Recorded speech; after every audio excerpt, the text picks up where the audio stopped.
Chapter 3 Return of the Tailors. A loud metallic ringing sound was heard from within an alley between two shops. "I hear it too," said Chick. "What is it?" asked Molly. "Probably another car hiding," DJ replied. "Should we go over and check it out?" asked Sonny. "No, we should get out of here," Boost replied. Nicole soon emerged from the alley entrance. "Bet you lost the race and you didn't get anything," she said. "Well, we won the race and we have a ton of information," said Chick. "What?" "You didn't mention that you tortured Katie for him," said Nicole. "We sorta did," said Boost. "We had to get her refilled and even charge her battery to fix her," said Nicole. "Is she here?" asked DJ. "We all came here." Nicole replied as Tracy, Janelle, Emily, Jackie, and Katie showed up. "Did Katie finally tell you where we came here?" asked Wingo. "Yes. It took her a while to get her to talk because of you idiots," Emily replied. "She said you made her listen to country," Nicole added. "Sure did," said DJ as he put on General Lee by Johnny Cash. Turn it off," said Nicole. "Let's get out of here," said Bruce. He took off down the road they were driving down, and the others soon followed. "Get them!" yelled Nicole. The sisters followed the tuners and their friends. "I don't want to get them to catch me again," said Key. "I won't let them," said Nicole. Boost made two left turns in a row, and the others followed him. Snot Rod even sneezed before he made a second turn. "We can hide and see what they're up to," said Vince. "This is what we're doing," said Boost. "Good," said Vince. The sisters soon came around the corner and stopped. "I think we lost them," said Jackie. "Yeah, let's get to the Palm Desert before they do," said Nicole. "And we need to keep a close eye on Key," added Tracy. "Right, Trace," Janelle remarked. Let's get to our ranch before they found the treasure," said Nicole as they drove off. "I think they're gone now," said DJ. "I don't see them anywhere," said Wingo as he peeked out. "What is the ranch they're talking about?" asked Molly. "They own a farm out in the middle of nowhere," Wingo replied.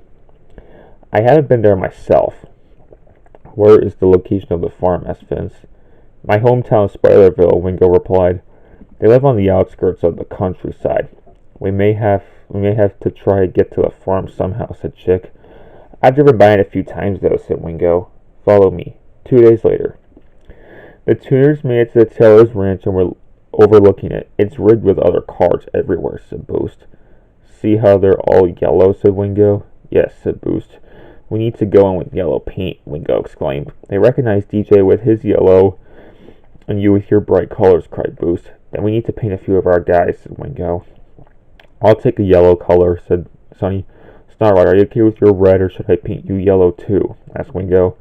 "You can paint me yellow," Snot Rod replied. "Give me a yellow paint job," Vince exclaimed. "Okay, Snot Rod, Vince, and Sonny are getting yellow," said Wingo, as he got his paint gun ready.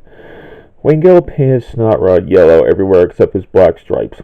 "The right wasn't doing it, huh?" asked Wingo. "No, I just wanted to match you with DJ," Snot Rod replied. "And this yellow looks awesome." You say that on every color I paint you," said Wingo. "Because you're a great body painter," said Snot Rod. Sonny went next. "I hope you can give me a great yellow paint," said Sonny. "Yeah, I can," said Wingo. He began spraying Sonny with yellow paint and paint around his numbers and grills. "And we are done," Wingo said. Sonny looked at his yellow paint job and smiled. "Sweet, now it's Vince's turn," he said. "Oh no, I used up the last of my yellow paint on you and Snot Rod, so I need to use a different shade on him," Wingo cried. "What other colors do you have?" asked Sonny. "I have a golden color that can still work," Wingo replied. Vince soon came up and was ready to be painted. "Vince, I'm going to give you a golden color because I used up the last of my yellow on Snot Rod and Sonny," said Wingo. "So long as the gold still fools the tailors, I'll take it," said Vince. "Thanks," said Wingo. He painted Vince's number gold and also was sure to avoid his white stripes as well. "I finished the gold painting," said Wingo. "Wow, this actually does look nice," Vince exclaimed. "Now we just have to figure out a way inside," said Wingo. Boost and Chick were looking at the path in front of them. "I think I got it," said Boost. "We used one of our yellow guys to get in." Vince soon came up to them. "Perfect. Vince, you can come with us," said Chick. "That gold?" asked Boost. "Wingo didn't have enough yellow, so he gave me this," Vince replied. "Alright, we were just wondering," said Boost. "Sonny can take DJ and Wingo with them," Vince added. "Barry and Molly can wait here while Lenny and Ella go up with Snot Rod," said Boost. We would need someone to man us from here, said Chick. They all grouped and began discussing the plan. Molly and Barry, you stay right here, said Chick. I get to work with a woman, Barry cried. Barry, there's 6 other women in front of us as we speak, said Vince. Anyway, Boost, Chick, and I will go for the main entrance. There's a basement entrance, too. DJ, Sonny, and Wingo can take that way, said Boost. That leaves Anala, Snot Rod, and Lenny to go to the roof if possible, said Chick. Do ranches have a roof entrance? Asked Anala. Some do, Boost replied. Let's just get inside, said Vince as he started creeping up to the front entrance. Chick and Boost followed soon. Everyone else went their respective ways. Cool, Barry? Asked Molly. Yes, Barry replied. DJ, Sonny, and Wingo found a basement entrance and were trying to get it open. Don't be too noisy, said DJ. I just need to get this open, said Wingo as he began to cut the locks open. This might take a while. One of you should watch here in case the Taylor sisters come back, said Wingo. Sonny drove around as they began watching the corners to see if they were coming. Why did you send him? Asked DJ. They recognized you in yellow, Wingo replied. They would have recognized you as well, I'm guessing, said DJ. Yes, cried Wingo. Lenny, Snot Rod, and Nala were driving through the trees surrounding the ranch. I don't come to farms like this often, said Nala. All right, said Lenny. Do you see anything yet? Asked Snot Rod.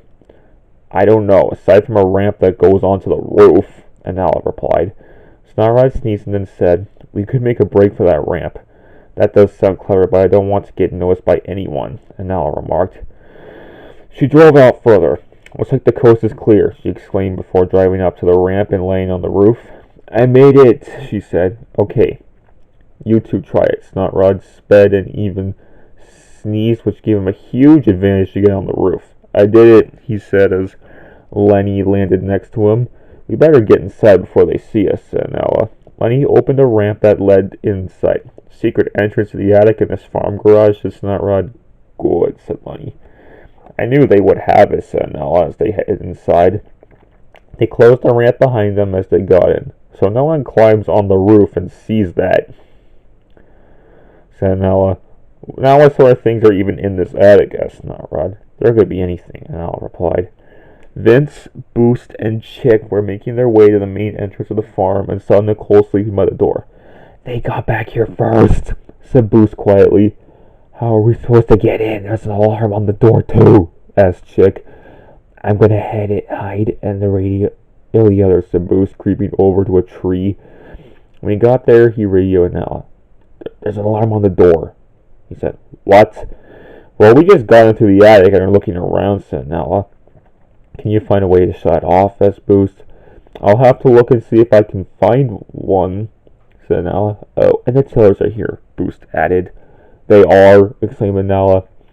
That's why we need you to disable the alarm, said Boost. Does the basement team know? Asked Nala. I should let them know, said Boost. DJ was looking around when Boost radioed him. Is there a power box on your level of the farm? He asked. I haven't looked. Why? Asked DJ.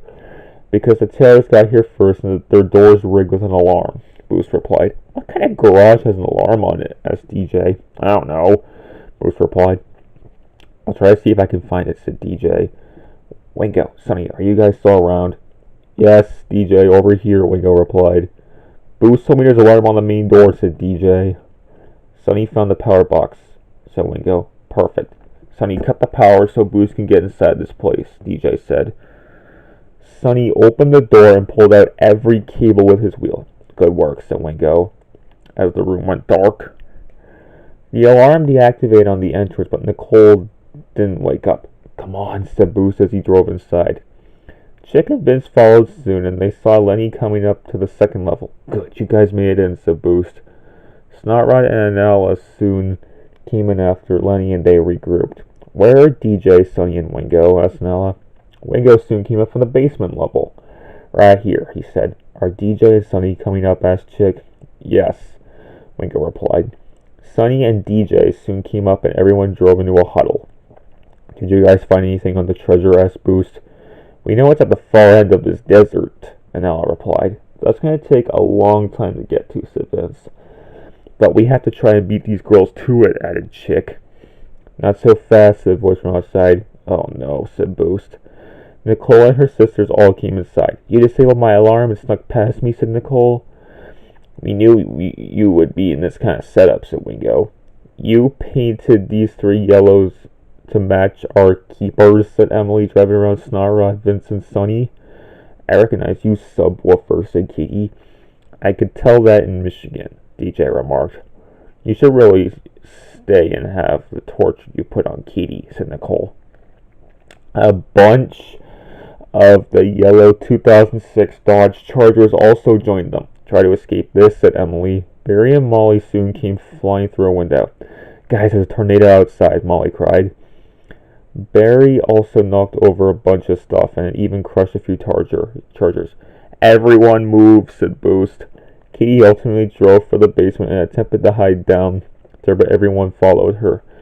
Intense, she cried. Yeah, said Emily as they all piled up down in the basement. Wingo even set some of the Chargers on fire as they started to get close to him. That's gonna make things worse, said Nicole. I always burn other cars that approach me from behind, said Wingo. Even while in a garage or a building, said Janelle. Yes, cried Wingo as they slid down the ramp. We need to find a way out of here before the tornado hits us, said Chick. The tornado soon hit the farm and pulled everything up as they screamed. The entire farm was destroyed, and the whole remains of it were covered with sand. DJ soon emerged with Nella and Barry. Are you guys okay? Asked DJ. Yes, Barry replied, except my hood got hit a bunch of times. Why does that matter? Asked Nella. I spent a lot of time on it, and it gets hit, Barry replied. Alrighty then, said DJ. Look in front of us, said Nella. The trio looked at the huge mountains of sand and debris that were everywhere.